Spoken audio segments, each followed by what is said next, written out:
Due to the graphic nature of this cult's crimes, listener discretion is advised. This episode includes discussions of child abuse, neglect, and murder that some people may find offensive. We advise extreme caution for children under 13. On September 18, 1999, 35-year-old Dennis Mingo stood in the yard of his old house outside Attleboro, Massachusetts, knocking at the door. He was trying one last time to convince his 34-year-old estranged wife, Michelle, to take their 5 children and leave with him. But Michelle was especially tied to the separatist religious group Dennis had left behind, as she was the daughter of Roland Robidoux, the founder and leader. After hours of pleading, Dennis gave up and left. That night, the whole sect packed up to flee under the cover of darkness. They headed to Maine, their prophesied promised land. They gassed up the cars, packed provisions and camping equipment, and even loaded up a little red trailer. But the trailer didn't contain camping equipment or food. It was towing 2 tiny coffins, each of which had the dead body of a baby inside. Hi, I'm Greg Polson. And I'm Vanessa Richardson. And this is Cults, a Spotify original from Parcast. Every Tuesday, we look at a cult's practices, their leader, and their followers. You can find all episodes of Cults and all other originals from Parcast for free on Spotify or wherever you listen to podcasts. Last week, we learned about Roland and Jacques Robidoux and the Attleboro Sect. They were a small and insular cult in Massachusetts that rejected mainstream society and medical care and believed its members received direct messages from God. The story left off as the baby son of one of the church elders starved to death while the community prayed over him. Today, we'll see how the repercussions of the death of Samuel Robidoux and another baby born to the Attleboro Sect led to the cult's downfall. We have all that and more coming up. Stay with us. Dennis Mingo had married into the Attleboro sect when he wed Michelle, the daughter of Roland Robidoux. But in November of 1998, he separated from the group, leaving Michelle and their 5 children behind 5 months before the horrific death of Samuel. In fact, Dennis was unaware that Samuel had passed. The group kept Samuel's death hidden, even as Dennis periodically returned to the cult's enclave to check in on his family. While Dennis wasn't forbidden to visit, the other cult members ignored his presence, and his children weren't supposed to interact with him. Despite how they would shun him, Dennis had to try to get Michelle to leave the insular group and rejoin him as a family. He didn't know what else to do. He didn't want to resort to any sort of force or violence to extricate her, as it'd probably backfire, and he didn't think calling the authorities was warranted. Vanessa's going to take over on the psychology here and throughout the episode. Please note, Vanessa is not a licensed psychologist or psychiatrist, but she has done a lot of research for this show. Thanks, Greg. David V. Barrett has written on this topic in his book, The New Believers, Sects, Cults, and Alternative Religions. He posits that any action stronger than banging on the door and pleading is likely to result in the opposite of what is hoped for. If a cult member is made to leave against their will, it will reinforce the divisiveness they already feel against their family and against society. This will only amplify their desire to return to the cult, which they feel is their new family. So despite the anguish and frustration Dennis was going through, he knew not to cross the line and force Michelle to leave with him. Dennis was persistent, though, and returned to visit his family more than once over the next several months. During his visits, he observed the progressing pregnancy of another of Roland's daughters, 31-year-old Rebecca Corneau. Dennis noticed Rebecca's belly getting larger each time he was there, and knew that her due date must be approaching. In August of 1999, the happy occasion came for Rebecca and her 32-year-old husband, David. They hoped that the baby's arrival would lift spirits after Samuel's death just 4 months earlier. If the baby was a boy, they planned to name him Jeremiah.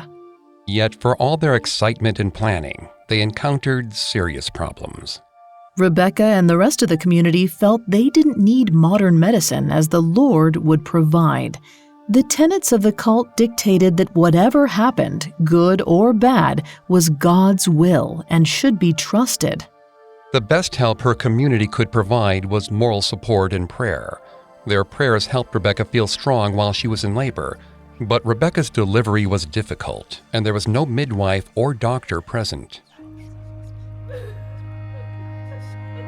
Tragically, there were complications during the birth of Jeremiah Corneau, and he allegedly suffocated to death. It's possible that had medical help been on hand, his life could have been saved. Rebecca and David were devastated at the disappointment and loss, and turned to their community for support. Rebecca did her best to quiet her sorrow and prayed for an understanding of God's plan. While racked with grief, David held Rebecca and assured her that Jeremiah must have been taken for a reason. Afterwards, most of the cult avoided mentioning Jeremiah at all. Dennis noticed on one of his trips back to see his family that Rebecca no longer looked as though she was with child. But weirdly, there wasn't any sign of a new baby, and no one was talking.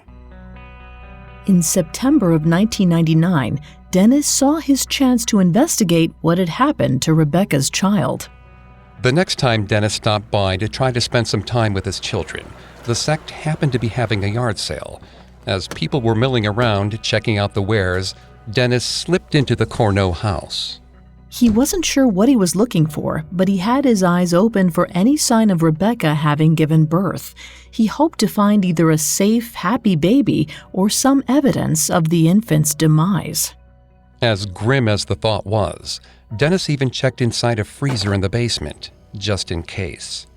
Yet for all his searching, Dennis didn't find any sign of the baby or its potential death. Instead, he discovered some journals stuck in between two Bibles that he hoped might reveal what happened. When Dennis got home, he read through the diaries, and he was shocked and disgusted by what he found inside their pages. Inside, he found a detailed, gruesome account of the long, drawn-out starvation death of Samuel, the infant son of Jacques and Karen Robidoux. Whoever had written the account spared no details, and Dennis's stomach dropped as he learned what had happened. The tale also revealed how the experience made the witnesses question that they were doing the right thing, that this could really be God's will. Dennis bristled as he read that when 26-year-old Jacques was confronted with their doubt, he instructed them not to focus on the baby or his suffering. He instead guided them to think of spiritual things, remember their faith, and to pray. This is actually one of the traits that the Attleboro sect displays that qualifies them as a cult rather than an alternative religion. In an article called The Cult Phenomenon, Fad or Fact, in the NYU Review of Law and Social Change, Marcia R. Rudin, the founding director of the International Cult Education Program, discussed how doubt was dealt with in a cult. She said, if the follower shows signs of doubting the cult, he is made to feel that the fault lies within himself, not with the cult's ideas, and to feel intensely guilty about these doubts.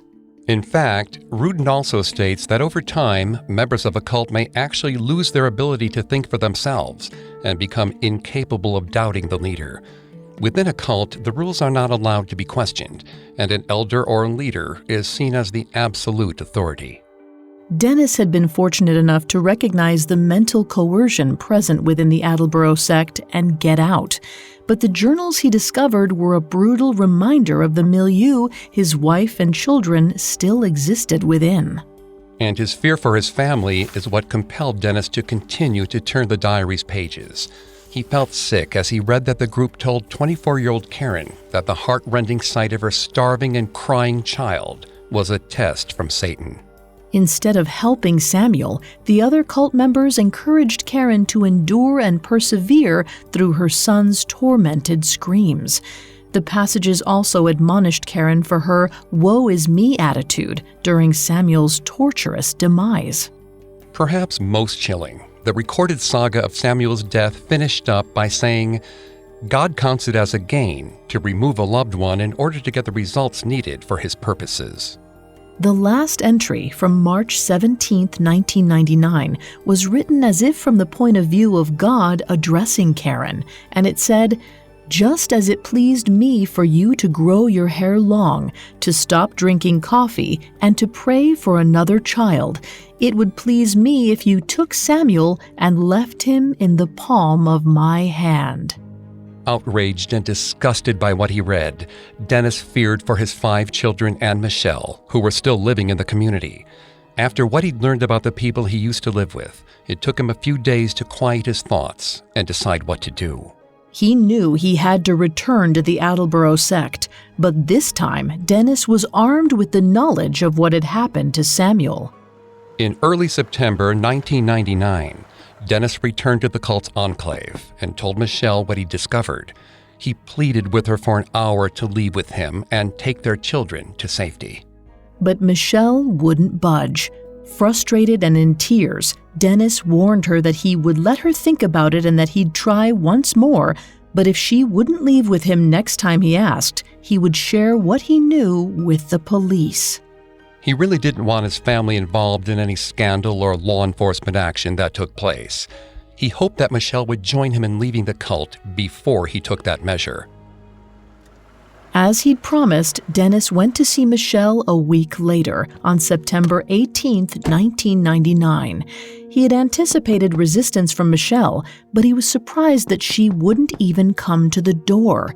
He knocked some more, but nobody let him in. Frustrated and despondent, Dennis gave up and left, knowing that he'd have to get the police involved. Unbeknownst to Dennis, after he left the compound, the cult members quietly fled under the cover of night. Their destination was Maine, the same place they'd tried to reach just over a year before on their blighted road trip without supplies. Despite how unlucky that trip had been, the group members still had faith that Maine represented the Holy Land for them, and that the land itself held special powers. They reportedly believed that if they were to bury the long-dead corpse of a baby, that the spiritual power they'd find in Maine would resurrect the deceased child.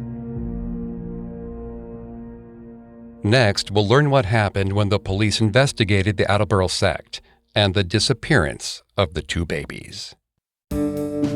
Hi, listeners. If you haven't had a chance to check out the podcast Conspiracy Theories, there's no better time to dig into this mysterious Spotify original from Parcast. Every Monday and Wednesday, hosts Molly and Carter take a curious look at some of the most questionable and questioned happenings in history. Some of my favorite episodes include their gripping 4-part special on the Oklahoma City bombing, the cryptic death of Edgar Allan Poe, and the alleged secrets and schemes of the Bush family. But trust me, there are so many more fascinating episodes of Conspiracy Theories available for you to start binging. You won't be disappointed. From the craziest controversies to possible cover-ups, they leave no stone unturned and no skeptic unheard. Because the truth is, sometimes there's more to a story than just the truth.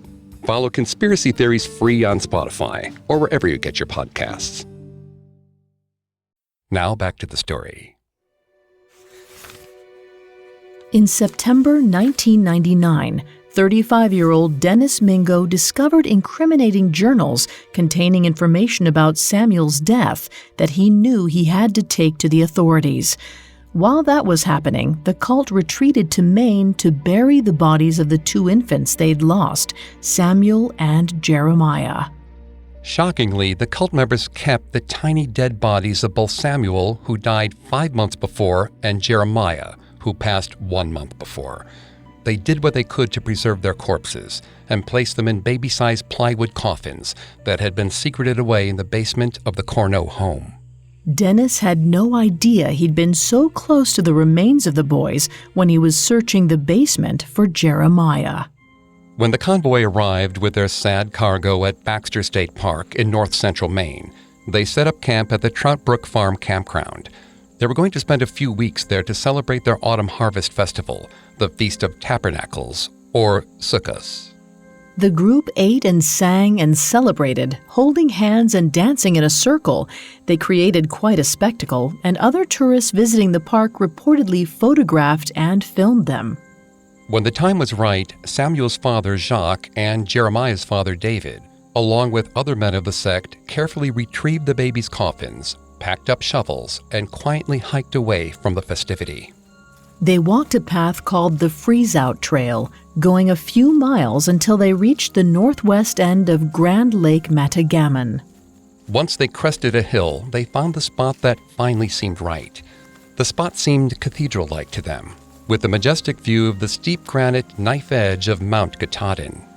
The men stopped, hefted their shovels off their shoulders, and took in the sound of the Grand Pitch waterfall. Determined to complete their grim mission, they dug 2 small graves about 3 feet down. They buried both boys in the soil of what they considered to be their holy land. The men dragged over 2 fallen trees and used them to construct the shape of a cross on the ground. They remained at the gravesite that night and prayed for the boys' resurrection. The next morning, the men woke early and hiked back to rejoin their families at the campground. With this important task completed and their celebrations over, the sect returned to Massachusetts. But Dennis had reported what he'd learned about Samuel's death to the authorities, so life would never be the same for the Attleboro sect. On November 10, 1999, police showed up at the group's home on Knight Avenue in Attleboro. They announced they were doing a well-being check on the alleged missing child, Samuel Robidoux. Not only was no one able to produce Samuel, but during the investigation, David Corneau mentioned Jeremiah as having been stillborn. So now the police realized they had 2 missing infants. A flurry of activity began at the cult's enclave. Investigators used shovels and backhoes to dig up the backyard, looking for small corpses. Nothing was discovered and no criminal charges were filed, but 13 children, including the Mingo and Corneau kids, were removed from the compound by the Department of Social Services. Police interrogated Jacques about Samuel, but Jacques remained tight-lipped. Jacques seemed to feel that society and law enforcement's rules didn't apply to him. He knew that he answered only to God. He wouldn't offer any help to the investigation into Samuel's disappearance, and also declined to plead the Fifth, since he didn't want to participate in the legal system. With no other choice, police imprisoned him. Karen was also arrested and jailed for the same reasons. But after a week behind bars, she invoked her Fifth Amendment right and was released. Since his 5 children were among those removed from the compound, Dennis was awarded custody. He was so relieved to finally know they were safe with him and not living with the Attleboro sect. But their re-entry into the world wasn't easy. Since they'd been taught within the cult to shun their father, the kids wouldn't talk to him or even look at him. Dennis was patient and understood that they had been indoctrinated by the group. Over time, they relaxed and began interacting with him again. They eventually started acting like regular kids and not cult members. Yet one cult belief stuck with them. The children couldn't shake the chilling belief that baby Samuel, who had been buried in the Maine woods, was going to come back to life. Meanwhile, the investigation continued to search for Samuel and Jeremiah. On November 19th, police returned to the group's home and confiscated anything they thought might provide a clue. Authorities also spoke with the children who had been removed from the sect, and some shared details that they remembered with the police investigators. Chillingly, one child said that Jeremiah had been born without a breath. Dennis's 9-year-old daughter reportedly stated that she remembered the grown-ups in the sect standing around Samuel's dead body, crying. The children continued to share the bombshell memory, saying that the corpses had been transported to Maine while the sect took a camping trip in September 1999. They also recollected Jacques, David, and other sect adults disappearing into the woods with shovels. Prosecutor Walter Shea said, "The children told us the truth, which is more than their parents did. The children, by virtue of the fact that they were children, had not yet been indoctrinated with the beliefs of the adults in the sect. They were still innocent. They were open to the police and trusting of them." The authorities continued to interrogate key sect members and narrowed down their search for the babies' bodies, which they came to believe were buried somewhere in Baxter State Park in Maine. If it was too late to intervene and save these children, then finding their remains became paramount to the investigators. If they could build a case against the cult, they could help to ensure the safety of other children. After days of local searching, investigators traveled to Baxter State Park, bringing along search dogs. One of Dennis's children actually went along to the camping site and pointed out landmarks he remembered to assist in the search. But unfortunately, Baxter State Park was large, encompassing 200,000 acres of land. Pinpointing an area to look for two tiny bodies was a challenge. So far, Jacques, Karen, and Michelle, although having been questioned repeatedly, remained silent. David Corneau, however, finally revealed that Jesus had told him to bury his son Jeremiah's body, and that he'd done so. He stopped short of revealing the location, however. Similarly, Karen admitted under questioning that her son had passed away, but wouldn't volunteer any other information. 26-year-old Jacques, church elder of the Attleboro sect, wouldn't say anything about what happened to Samuel. In one court appearance, Jacques stayed mum, still insisting that the court and laws of the United States had no jurisdiction over himself or his church. He apparently claimed that because Samuel had not been issued a Social Security number, he was a member of a sovereign nation. Therefore, he could not be the subject of an investigation. Bristol County Assistant DA Gerald Fitzgerald was incredibly frustrated with the stubborn refusal of the cult's members to cooperate. He said, "I respect anyone's religion, but I cannot imagine how it is not in the interest of society in general to know if a child is alive or dead and what happened." By April of 2000, Jacques had been in jail for half a year. He'd reportedly been in front of a judge 6 times and still wasn't talking. He'd also refused a court-appointed lawyer and was acting as his own attorney. Despite the ongoing scandals and court appearances, the Attleboro sect had held together what they could. Rebecca Corneau's parents were still members, and the group still had 60-year-old Roland as their leader, despite the trouble his son had gotten into. Even after failed prophecies, tragic deaths, arrests, and questioning, they still clung to each other and their beliefs. In some cases, reasons why members refuse to leave a cult even in the face of obvious trouble are similar to factors involved in abusive relationships and domestic violence. Psychiatrist Dr. Mark Banchik has explored that connection. He explains how a cult can rob a devotee of their basic belief in themselves and the courage to attempt to get out. They also might worry that they wouldn't be able to survive outside of the protection of the group. Banchik wrote that cult members can feel trapped in the same way that victims of domestic abuse can. They might fear that something horrible will happen to them if they were to leave. In the case of the Attleboro sect, it's possible that Roland represented the same type of authority as a partner in an abusive, intimate relationship. His now smaller congregation felt trapped and unable to extricate themselves. But interrogations of sect members continued, and by May 3, 2000, Michelle, Roland, David, and other congregants were officially charged with contempt and imprisoned. In September 2000, with the cult members very much in the public eye, it became apparent that 32-year-old Rebecca was visibly pregnant. Because of her history with the group and her baby Jeremiah's death, authorities were concerned. Since Rebecca was still a practicing member of the Attleboro sect, it's possible the same lack of medical care could put her new baby in danger. Rebecca refused to submit to a medical exam, so a Massachusetts judge ruled that she would have to reside in a state hospital until her baby was born, to give the child the best possible chance of survival. Rebecca gave birth to a baby girl on October 16th, who was immediately put in the custody of the state. Later that month, Bob Pardon visited 33-year-old David Corneau, Rebecca's husband, in jail.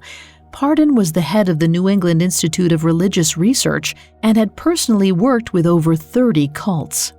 Pardon also ran Meadow Haven, a safe refuge for people who have defected from cults, to help them transition into their post-cult lives.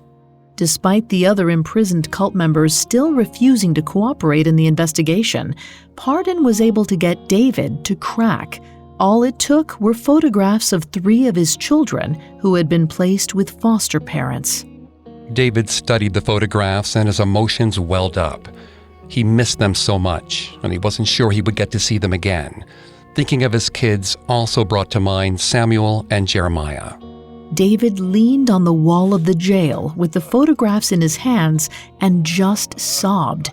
The visceral reminders of his children and what he'd been party to and had lost was what it took to shake him back to reality. That's when David decided to assist the investigation. He opened up and finally told the authorities what they were desperate to know, where baby Samuel and baby Jeremiah were buried up in Maine. Coming up, the Corneaus find themselves in more legal trouble after another baby disappears. Now back to the story. In October 2000, 33-year-old David Corneau was the first and only member of the Attleboro Sect who spoke to police about the deaths of Samuel and Jeremiah. Using a compass and watching for familiar landmarks, David led police to the site in Baxter State Park where the boys' bodies were buried. In exchange for this crucial information and a promise to testify, he and Rebecca were given immunity from the prosecution. David also hoped that his cooperation would lead to regaining custody of his children. In November 2000, Jacques, Karen, and Michelle were indicted in front of a grand jury. They all pled innocent to all charges. To make matters worse, the Corneaus would see themselves in trouble with the law over a pregnancy again. In late 2001, Rebecca appeared to be very obviously with child. A few months later, investigators from the Department of Social Services visited various sect houses to try to confirm the birth, but were unsuccessful. In February 2002, Rebecca and David were arrested and put in jail for failing to produce the child to the court. Initially, they actually even denied that Rebecca had been pregnant at all. But they finally dropped that ruse and reported that Rebecca had had a miscarriage, but they had no way to prove their story to authorities. The judge ordered them to either produce the child or to show investigators where they'd buried the remains of the baby they claimed they'd lost. Authorities suspected that once again, a baby could have been born alive but perished without access to proper medical care. J.W. Carney, Rebecca's lawyer, lamented what she was being put through, having to somehow prove to the courts that she'd had a miscarriage. Carney said, "The judge has forced the Corneau family to come forward and reveal the most private information. It is cruel and inhumane to ask people to do that." Their deadline came and went, and the Corneaus offered no proof of the miscarriage they said Rebecca had experienced.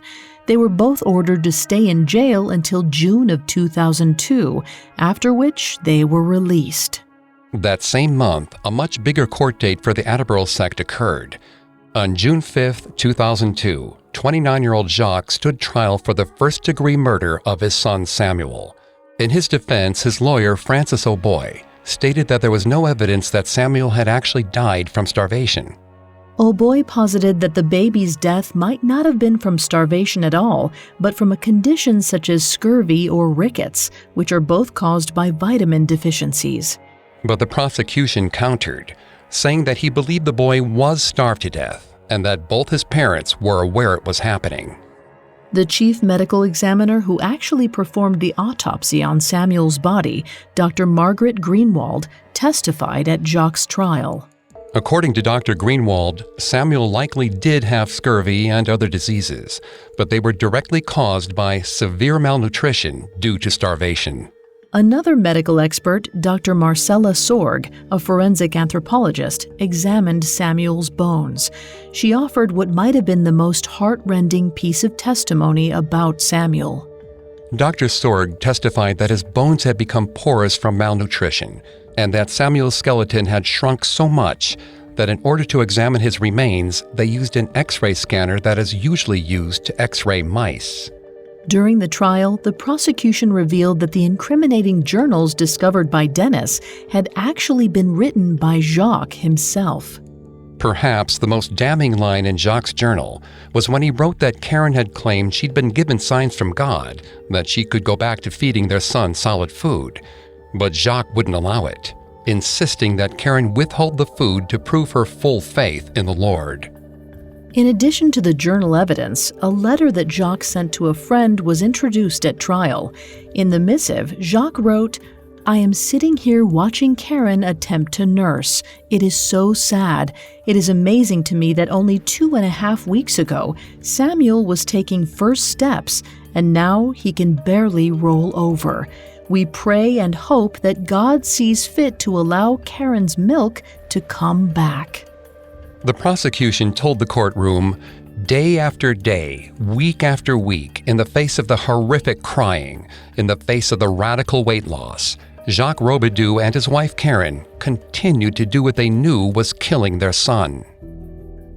During the 9 days of court proceedings about his son's demise, including when the medical experts testified about his condition and death, Jacques reportedly displayed no emotion at all. But he did concede that his son's health was adversely affected after he was put through the dietary restrictions, and that he wasn't getting enough nourishment.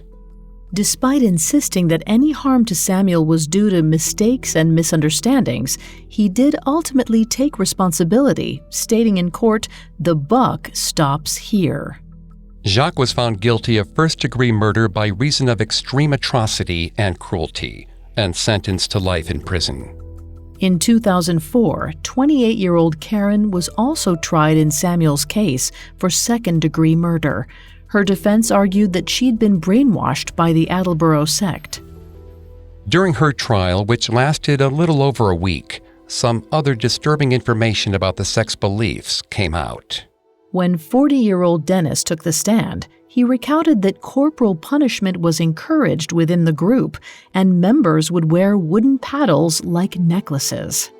He shared with the court that his greatest shame was disciplining his children, not because he thought they needed it due to their behavior, but to gain Roland's favor.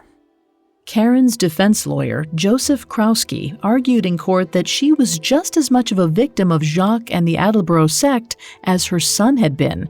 He said that Karen had wanted to help Samuel, but was prevented from doing so due to being under the control, intimidation, and abuse of the cult.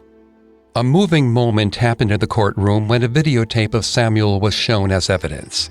Karen was so devastated to see him again, happy, healthy, and alive, that she broke down sobbing. Court proceedings had to be halted until she was able to regain her composure. Karen said that she feared for anyone, especially any child, who was still under the spell of the cult. She absolutely thought that more deaths of children were possible, and that since the remaining members weren't repentant, the dangerous cycle would continue. She also very much blamed her husband for the tragedy. Karen claimed that she wouldn't have been able to flee for safety, as Jacques would have stopped her. She stated, "I do hold Jacques responsible. He had control. He didn't put his family before the group." Ultimately, in February 2004, 28-year-old Karen was found not guilty of murder. She was, however, convicted of assault. She was set free on time served as she'd already spent 2.5 years in jail. After her release, she spent time in Bob Pardon's Meadow Haven facility for former cult members. Michelle was also tried. She pleaded guilty on 2 counts of accessory before the fact, for assault and battery on a child due to her role in delivering the dreadful prophecy. She was sentenced to concurrent 2.5-year terms on each count. She was released based on time served and then returned to the fold of the Attleboro sect. The Corneaus were never charged with any wrongdoing in Jeremiah's death, as there was never any proof found that that baby could have been saved with medical care. Roland was never charged with any crime. He never budged from his belief that he wasn't guilty of anything. The only factor he blamed Samuel's death on was Karen's lack of faith. He believed that the purpose of the baby's death was to teach Karen humility. After the controversy, publicity, and trials, the Attleboro sect lived on. A dozen or so members clung to their beliefs and still worshipped under their leader, Roland. After everything their daughter Karen had been through, her parents appear to have remained. Noticeably absent, though, were children. All of the kids removed from the sect remained with their foster families. In May of 2006, Roland was found unresponsive in the sect home in Attleboro. Police stated that while his death seemed to be from natural causes, they believed that it was linked to Roland not availing himself of medical care. Roland Robidoux, the man who'd started it all, had passed away at 65 years old. In 2019, World Magazine met with Jacques Robidoux in Old Colony Correctional Center in Bridgewater, Massachusetts, 19 years into his sentence. He was 46 years old, and it was the first interview he had granted since his sentencing. He said for his first year behind bars, he still held onto his religious beliefs, but he began to snap out of it when he was delivered divorce papers. The grim reality of Karen wanting to leave him drove home the fact that he had actually starved his own son to death. For years he struggled, questioning God and his family. But then he was transferred to a different facility, which happened to be near where Bob Pardon and his wife Judy lived. The Pardons started to pay him visits in prison. Due to their company and counsel, Jacques started to feel as if he were beginning to heal.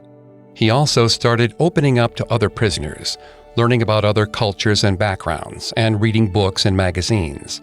All of those actions would have been prohibited within the confines of the Attleboro sect. Jacques began to feel freer behind bars than he ever had before. He became open to different interpretations of Christianity. In somewhat eerie shades of his father's experience, Jacques even found himself leading a Bible study group in the prison. Part of why he granted the interview was to give others hope. He even had recommendations for anyone who might be concerned that they were being sucked in to joining a cult. He advised to be wary of a group that wants to isolate you and always be analytical and questioning. Regarding the turnaround he had in prison, Jacques had this to say: "The heart is a complex thing. Thank goodness we have a creator who knows its inner workings better than we do ourselves. Some walls come down in a day, while others take years. The payoff is a true healing where hurt and fear and doubt and anger no longer hold sway." Thanks again for tuning into Cults. We'll be back next week with a new episode.